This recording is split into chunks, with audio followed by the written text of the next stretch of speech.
Hello and welcome to episode 5 of the Scottish Liberty Podcast. It is the 30th of June 2016. I'm Antony Sammeroff and this is my co-host, Tom Laird. I guess there's been a lot in the news this week. So, what's on the cards today? Well, obviously there's the post-Brexit bullshit that's going on. Everything from, the economy's going to be in ruins to, oh God, I can't believe we're so racist. You name it, they're still at it. They're showing videos now and pictures. Suddenly they're digging up pictures of people being racist everywhere. I don't think people are any more anti-foreigner than what they were before the Brexit result. I just think a lot of these things are coming to the fore and there's the press are seizing on them. Well, here's the thing. I'm very sorry to say that I think there's a large contingent of people who are consciously or unconsciously relishing every little bit of bad news regarding Brexit, regarding the state of the economy, because it makes them right. Oh, look, this has happened. Oh, look at they're collecting pictures of racist graffiti and tweets on Twitter and any video of someone saying or doing something racist. These are being collected by people who relish every single one of them. Do you think that among these people, especially in Scotland, you have a lot of people who voted for a breakaway for the UK, okay? Now, I have absolutely no doubt that out there somewhere, living in a friggin' cave in, the Highlands, there could be a mad Scottish guy with a claymore shouting "Was like us damn few na did" and spouting anti-English bile. Does that mean that every single person, or even a majority, or even a sizable minority of the people who voted to break away from the UK are automatically anti-English bigots? Are they so? Are they sick of being associated with anti? I mean, there's got to be some out there. Well, I have to say, being a member of Facebook, there's not been a shortage of anti-English bigotry on the news feed. And what's more, which, by the way, I find deplorable. I hate anti-English bigotry. I hate bigotry of all kinds. I think you should just be married to one woman and that's it. There's things going around about old people, since the majority of people who voted out were of the older generation. Should old people be afforded the vote? I mean... Are they that dithery? They don't know what they're doing. Is that what we're trying to... Is this what you're getting at here, Mr. Sammeroff? Be careful, I'm 49 years young myself, okay? Well, and according to some of these people, in 11 years you should lose the right to vote. Now, if there was ever an argument for that, I mean, I guess you could have pointed to the fact that it was mostly old people who supported the invasion of Iraq, or the fact that we've got a pension system where we're actually paying off the pensions of people who overspent in their lifetime and received more in public services and outstayed their welcome. Is this what we're trying to say here? Certainly not what I'm saying, right, but I think that the incentives that have been in place have encouraged the older generation not to... It's grey power, basically. Is this what we're talking about? I don't know what grey power is. It just means that there's a sizable amount of old people. And old people aren't doing us the favour of dying off the way they used to. I'm not saying this. This is kind of the... So there's a sizable amount of people who are not working anymore. They're not contributing in terms of finances, and yet they have a huge amount of sway with government. This is what people say. I don't necessarily buy it. But here's the crux. Where does it go? Okay. Now, first of all, we're saying that you're old enough to decide the destiny of a nation in Scotland at 16 years old. Okay. You're not old enough to have a drink at your own wedding at that age, right? Or see a porny movie or sext, right? You can't do all that, but you can decide the destiny of a nation. Okay, fine. They've decided that. But where do we go? Does somebody decide then? Okay, I think that if you're unemployed, you shouldn't be able to vote.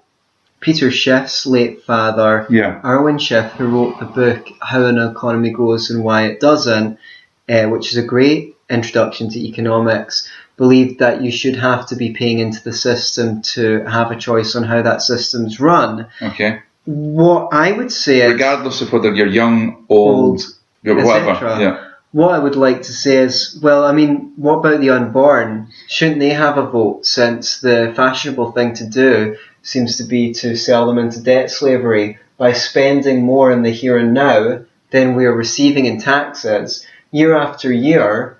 And it's mostly this generation, this grey generation. I'm sure lots of them weren't for excessive government spending, but on the whole, the money that they're being paid out in benefits, healthcare and things like that, which they say they paid into the system, was already being spent at the time they were paying it into the system. So it's not a case of these people are all too old and should go away and bugger off. It's more a case of, in their lifetime, they've taken out more than they've put in, broadly speaking.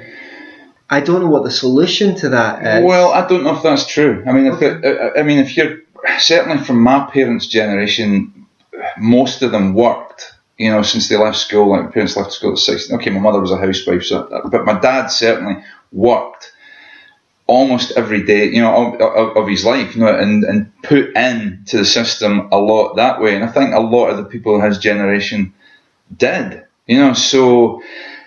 And you know, they were robbed, let's face it, by the government, up to a third of their wages taken away from them, on the promise that they would be taken care of in their old age.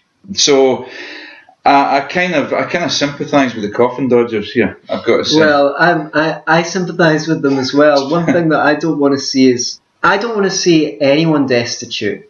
The thing is, it does present a problem because the money they were supposedly paying in on the promise of getting it later was paid into a Ponzi scheme. Yeah. And it was being spent at the time when they were alive, and they never turned around and said, wait a minute, this is fucked up. The government is actually spending more than it's taxing. So yeah, I mean, the coffin dodgers, as you some of them might have, though, you know. I know, well, I mean, you know, my dad was a Conservative and he wasn't for big spending or... What I simply mean to say is that, and I am an individualist, so I'm not really into collective guilt, but the generation as a whole has spent more in tax money and will, over the course of their lives on average, spend far more in terms of public services than they have ever paid into the system. Generation whole. That's what we could call them, actually.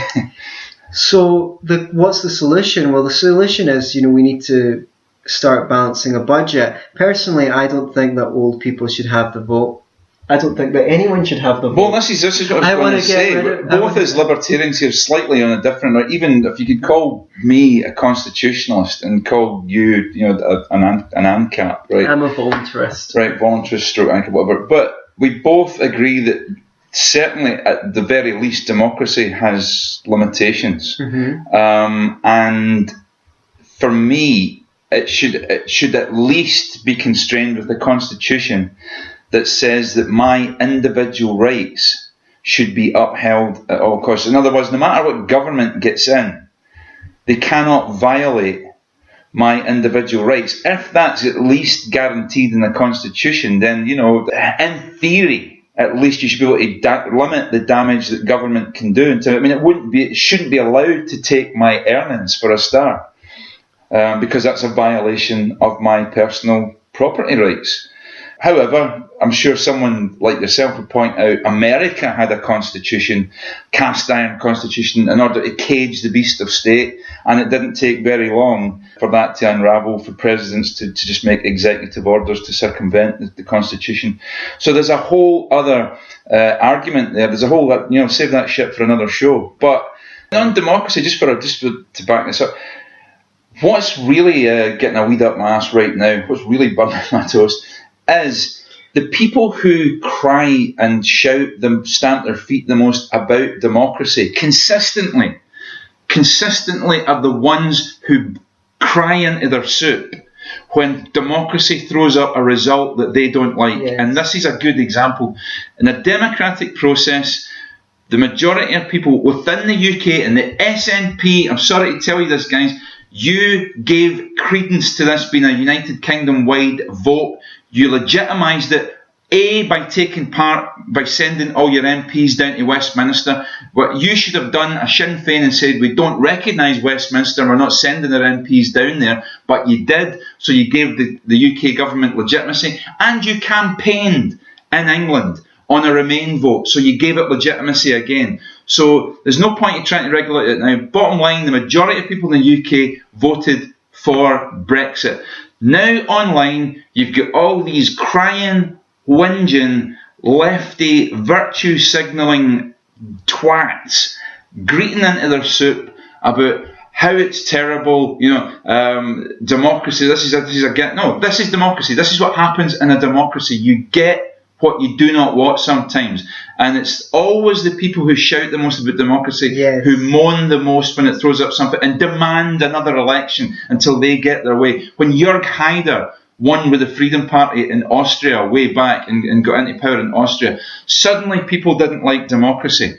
When Hamas got into power in the West Bank, suddenly a lot of people on should we say the conservative right suddenly didn't like democracy too much. We went over to Iraq to give them democracy. We went to Afghanistan to give them democracy. But as soon as democracy throws up something that we don't like, then suddenly democracy's shit.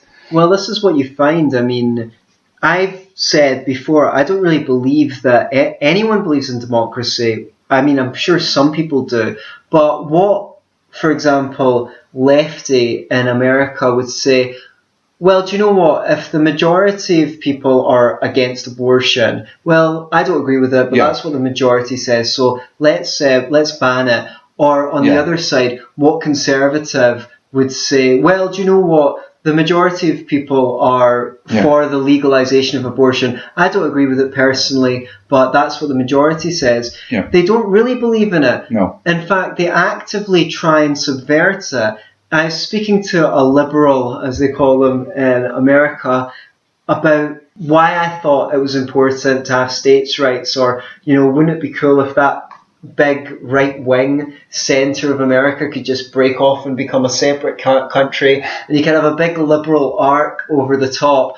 The Republican states could be their own country and maybe everyone could get what they want. And he said, no, it was good because the Democrats balanced out the religious right and stopped them from passing the laws that they want in their own states because they are not left liberal.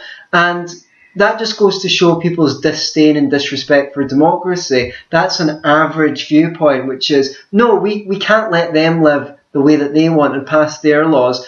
And do you know why no one believes in democracy? Because democracy is ridiculous. If you, me, and the listener shared a flat together, you and I could vote, and the listener would have to clean the kitchen every night, to hoover the hallway every night, buy the groceries, do our beds for us. As Jefferson put it, democracy is two wolves and a sheep voting over what's for dinner. And liberty is the well-armed lamb contesting the result. Right. Well, there you go. Democracy is ridiculous, which is why no one really believes in it, and why, if you want something resembling what you think democracy is about, then at least you should be for a constitutional republic. It's a handy way of electing representatives, but it's not a very good way of taking care of policy, as far as I'm concerned. Can I maybe suggest in future, so that we don't confuse when we're talking about liberals in America, could we just maybe use the good old-fashioned commie, pinko, fag, subversive? Well, I'm not sure he's that far on the left. Okay. Right. So what struck me as particularly interesting is the way the left, and they are very prominent at the moment in the debate, and it's interesting to me the extent to which the left have suddenly become interested in the markets, right? Aye. Overnight. Suddenly everybody's they've went from Keynesianism to suddenly everybody's a Hayek kind of disciple. First thing being, oh look, the pound has come crashing down. I know. It has taken a tanking. The interesting thing is, the government, via the Bank of England, has been printing billions of pounds, and it's kept the interest rates at near zero for 8 years, but now all of a sudden everyone's concerned about the value of the pound. Yeah. Where the fuck did that come from? Right out of left field. Yeah. Why weren't these people saying, if these people really care about the value of the pound, why haven't they said anything about the government printing money and making the interest rates so low? Is it just because they didn't want a Brexit victory? Well, every single thing that goes wrong now, be it freak weather conditions, or an invasion from outer space, you name it, anything that could remotely go wrong now will be blamed on Brexit. There's probably companies out there right now who have been dying to shed workers, and they didn't want to do it because the political climate wasn't right, and this could be a gift for them, because they go, okay, I'll get rid of workers, and instead of me just getting rid of workers because I want to increase my profits and cut my losses, I'll just blame Brexit. This is because, see what happens, this is because we left Europe. There's a lot of that going to be going on. So the pound having dropped, what does that actually mean? It's okay for anyone doing business outside the UK, because anything that we sell, anything that we export, is going to be cheaper for other people to buy. Yeah. So from that perspective, it's maybe positive for some people.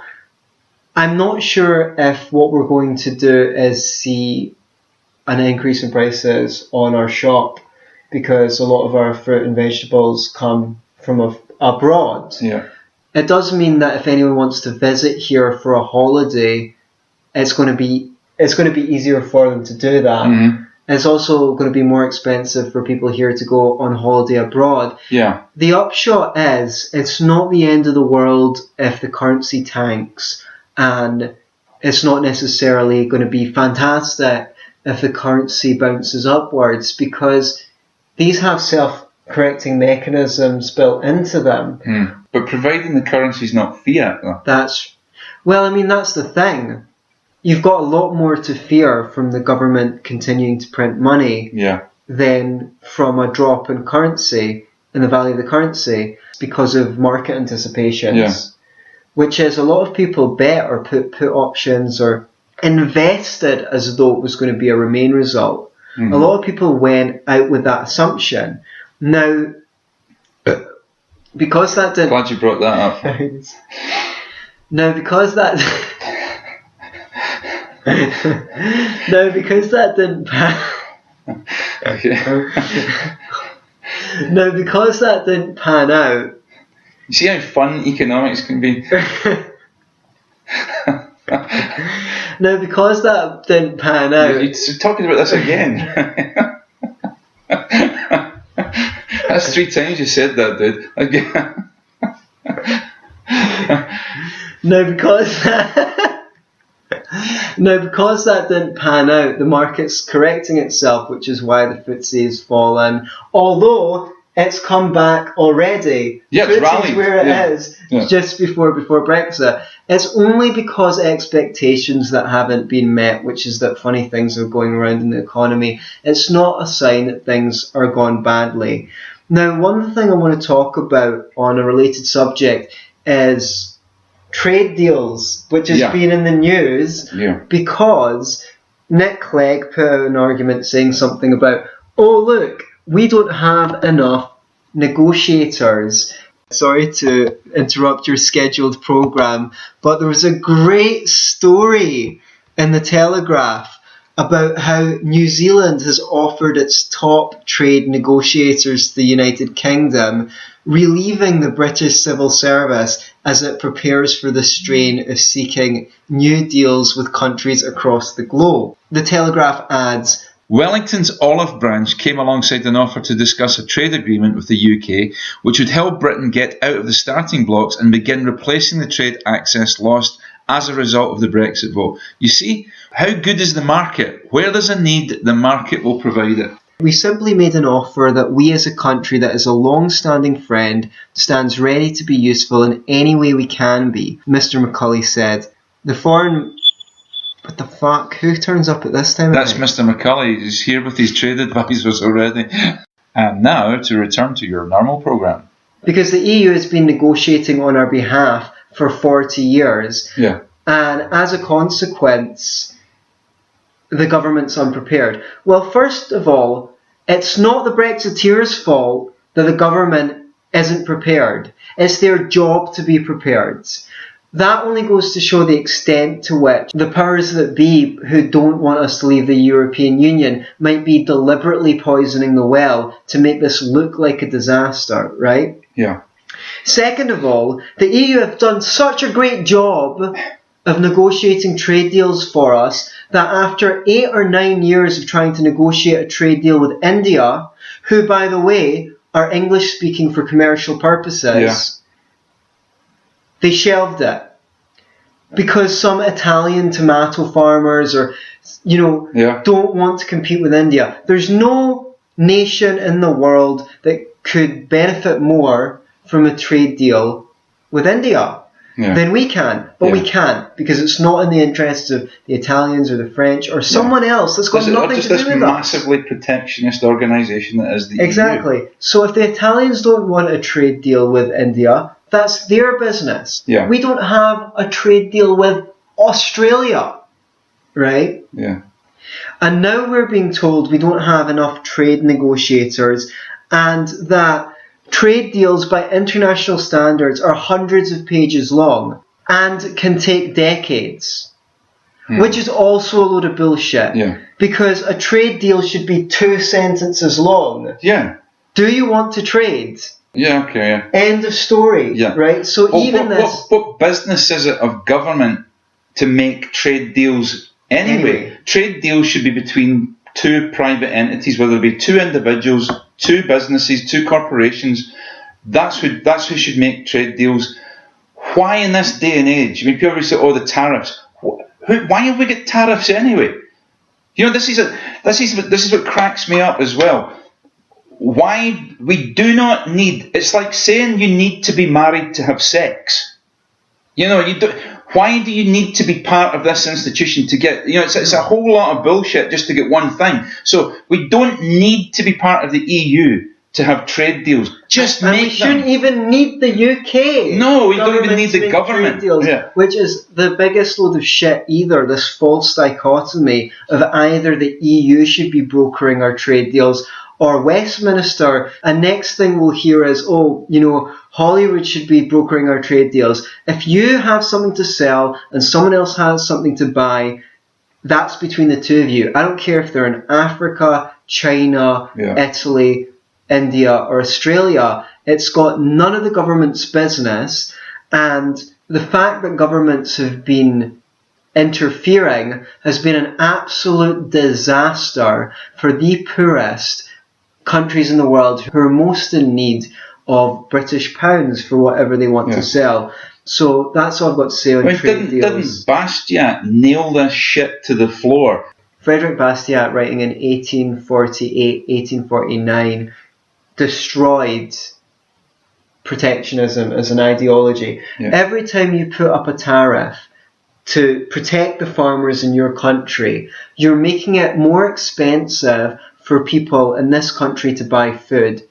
Now, yes, you might be protecting those farmers, but since everyone in the country, apart from those farmers, has to admit a lower standard of living, that's a little bit less money in their pocket to spend on other things other than food, which they would get from buying things cheaper.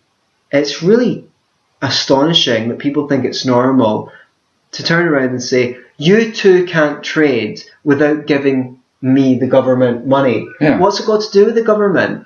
I mean, imagine I try to sell you the remnants of this cup of tea. Someone jumps in the window and says, right, halt right there, you're not allowed to sell him that without giving me a cut. It's barbaric. It's a mafia. Of course it's it is. Nonsense.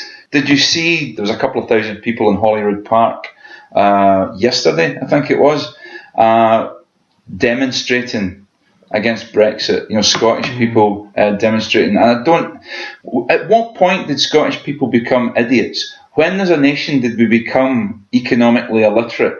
Was there any point in history? Between Adam Smith. Because we used to produce great thinkers, great inventors, innovators, writers, artists, educators.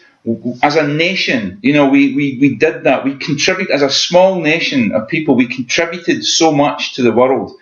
And yet, at what point did we become stupefied where we are terrified?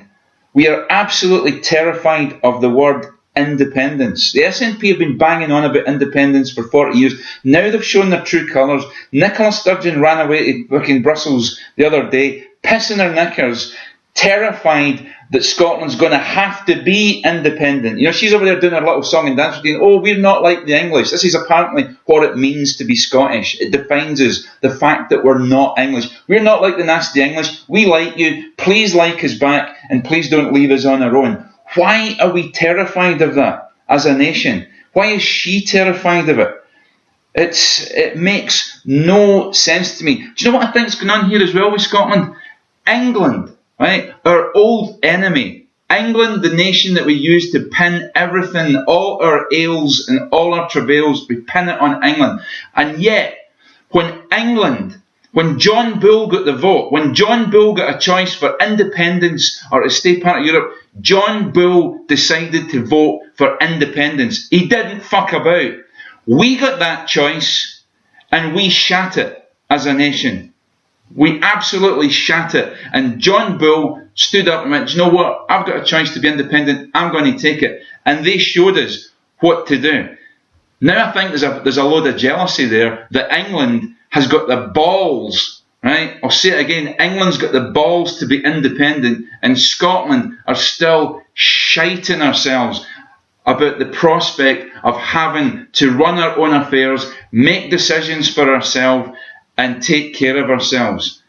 We should really take a long, hard look in the mirror at ourselves as a nation and wonder how we got here. Any thoughts? Probably lots. I'm not really sure that I can add anything to that. And John Bull, good on you. You know, we need a bit of that. I think is it the Blitz spirit? I don't know what it is. Like, but, you know, they've certainly got something in England that we don't seem to have here in Scotland. You know, a terrified bunch of nervous Nellies. Every one of you people who went to Holyrood yesterday with your European flags draped around you, you are a bunch of nervous Nellies. I don't know how you found the gumption and the motivation to get out of bed and get out your house in case something ill befell you. You know, the sky fell on your head. You know, you bunch of Timothy Lumsdens. There you go. That's my rant for this week. We're supposed to be the ones that all we care about is self-interest. I'm a libertarian. I'm for free market capitalism. So are you. And yet, the only principled arguments about the EU, about leaving the EU, seem to be coming from the right, and the left are the ones that are coming up with all this economic stuff about how we're going to lose money. As you say, suddenly they're madly interested in the economy. So shall we just finish off on something a bit lighter? I don't know if it is lighter. Well, I don't know how light fascism can be, but we'll give it a good stab. I'm sorry. Let's stick it up the flagpole and see who Sieg Heils it. Right? Okay. I found this news article in the Daily Record today which says... Well, it must be true if it's in the Daily Record, I'll tell you that. Sorry, it's really funny. Scottish woman crowned Mrs. Hitler. Excuse me, I think you'll find it's Miss Hitler. In sick pageant run by fascist group, which was branded the ugliest beauty contest ever. So, well, you know, I think that's a good thing. I mean, they're very forward thinking. Obviously, instead of these beauty pageants where you just get beauties in them, they're being really alternative. You know, and they're giving women of how would you put it politically correctly? You know, well, they're giving women of political incorrect leanings a chance, a shot at the crown. I mean, you've never heard Miss World go up and when they ask her a question about world peace and had someone going, well, I think that white people should live in a country of just white people, and black people, well, they can like have their own country in Africa or something like that. She always says something about world peace, so they're very equal opportunities, basically. Yeah, okay. Well, the thing is, we can't see if this girl's hot or not because in the picture, she kind of, okay, she's got a mask covering so what her we've got, face. this organisation are called National Action, okay? They're the most recent incarnation. You know, when you go through them all, you know, in the past, you know, we've had National Front, we've had BNP. I personally don't put the EDL necessarily in the same thing, but you get the English Defence League. And there might not all be fascist, but no, there's certainly an element there, okay? And now this is National Action. And this seems to be the latest incarnation on the extreme right, and they have had this beauty pageant and they've crowned a Miss Hitler. Now we can't see if she's hot because she's wearing not a mask exactly, but like you know how you would see on sort of demonstrations, you would see like anarchists wearing like a black, you know, like a bandit's kind of like mask. But she looks. I'm prepared to believe she's pretty hot. She looks quite hot, but she's got some fucked up ideology. As I said, a Scottish woman has won a sick neo-Nazi youth beauty pageant to be named Miss Hitler 2016. Okay, so I don't know if there was a Miss Hitler 2015. I think it's the first year they run it. Okay. But the organisation says to give our girls a chance to express their beliefs and share their motivations for embracing National Socialism. But it has been slammed by the Jewish group, the Board of Deputies of British Jews, who said this is a clear case of inciting racial hatred. It's possibly the ugliest beauty contest ever held. Well, that's a bit unkind, you know. I mean, but it depends what they mean. Do they mean ugly as in nasty, or ugly in terms of the aesthetic characteristics of the young ladies who are taking part of it? I don't know. I mean, maybe she was the only entrant. We don't know how many people took part in this. Here's the thing, right? I mean, both of us kind of have a dog in this fight. Okay, I mean, I should mention that my colleague here, Mr. Sammeroff, came from a Jewish background. Mm-hmm. I myself am not of that position, but my past, I was involved in the extreme right in my youth. I know I've disassociated from that a long time ago. I no longer hold those beliefs. But it's interesting that the press especially go to town on these kind of things. I don't necessarily think that the right is on the rise any more than it has been in the past. I certainly believe that, just on a serious note, there probably is an increase in anti-Semitic attacks, probably is an increase in anti-Semitism generally, and that's an issue. But I don't know, this article just cracked us both up. It's just because it's really hard to take it seriously. Maybe we're wrong. Maybe I should be taking this seriously. Maybe especially coming from a Jewish household. Maybe. But when she says things like, disturbingly, she added, I didn't want to believe that the Jews are the enemy, as I was brought up to believe they're very similar to Christians. Eventually, the Jewish propaganda became too obvious to ignore, and so I became involved in the NA. Yeah. I find it... It just says, National Action have been slammed before for pushing their propaganda towards youngsters, right? Like no other party pushes their propaganda towards youngsters. They were previously derided for defacing the statue of Nelson Mandela in London with a banana, right? It doesn't go into details. I don't know where they put the banana. Right. So they're a bunch of arseholes. Right, okay. And I don't know if it's bad that I'm laughing at it. Maybe I'm not taking it seriously enough, or that's exactly what we need to do. Well, Martin Luther said, laugh at the devil. You know, you cannot abide to be mocked. Although maybe best not to quote an anti-Semite in the context here. In terms of things to really get upset about, I think, you know, whether it's the Jewish Council or whether it's the Rabbi of Great Britain or whatever, there's probably a lot more things. I mean, our time was more serious. The recent anti-Semitic, it's all died down, but the recent anti-Semitic stuff that's been going on in the Labour Party is probably far more serious than this, you know, Miss Hitler pageant, because it's ridiculous. You know? It's ridiculous. These are people who believe in the Zionist occupational government. You know, if you don't know what the Zionist occupational government is, we don't have a real government. It's a government run by Jews, for their nefarious purposes. You know, it's up there with David Icke and his lizard people, and of course the feminists and their patriarchy. You know, it's the same kind of... Well, that's what, I mean, to use a counterexample, is, as you mentioned, feminists and patriarchy, is the dread or terror, which is relatively new, over the rape joke. Yeah. Right. Now, the thing about laughing at something like that is everyone in that room that's laughing is agreeing that it's something that is wrong. Basically, when you're laughing at it, well, people laugh you're for making it different ridiculous. reasons. You do not laugh out of celebration of rape. You laugh because it's controversial. You're not meant to say those things. It's sick. People laugh. They're laughing because they agree that the joke's sick. It's not normalising rape.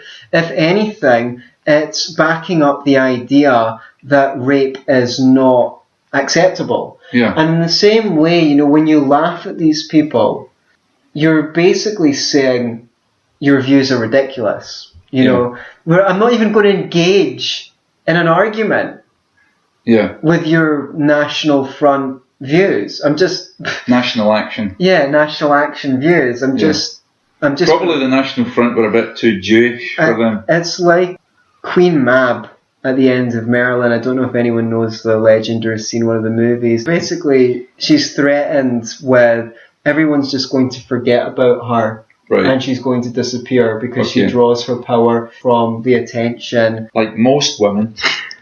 So everyone's going to forget about the witch, and the witch will just disappear. The old ways will die. Yeah. Basically, I mean, we're in the Libertarian Party. During our election campaigns, we were trying to get publicity. We were saying things that were not controversial for the sake of it, but just controversial because we're libertarians. We didn't get an article like that in the Daily Record. Yeah, nothing would have actually given us more publicity.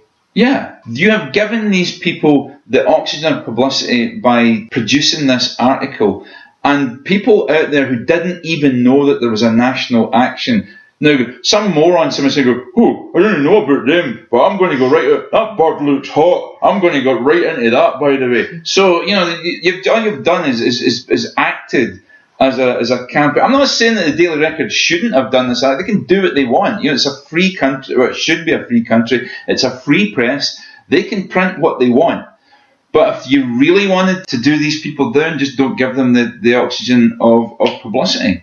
They've probably got a lot more hideous views than that. To have a Miss Hitler beauty pageant is somewhat ridiculous. I think it's quite funny, and that's it. With all due respect to any Jewish people out there who are upset about this, thinking we shouldn't be laughing at this because it's serious. I agree, it's serious, but there's a lot more serious things to be worried about than these people doing their Miss Hitler beauty pageant. So with that, don't be a lefty. Or a righty. Be a libertarian.